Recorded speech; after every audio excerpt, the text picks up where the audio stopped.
من يطع الرسول فقد أطاع الله ومن تولى فما أرسلناك عليهم حفيظا ويقولون طاعة فإذا برزوا من عندك بيت طائفة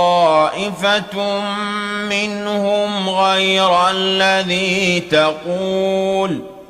والله يكتب ما يبيتون فأعرض عنهم وتوكل على الله وكفى بالله وكيلا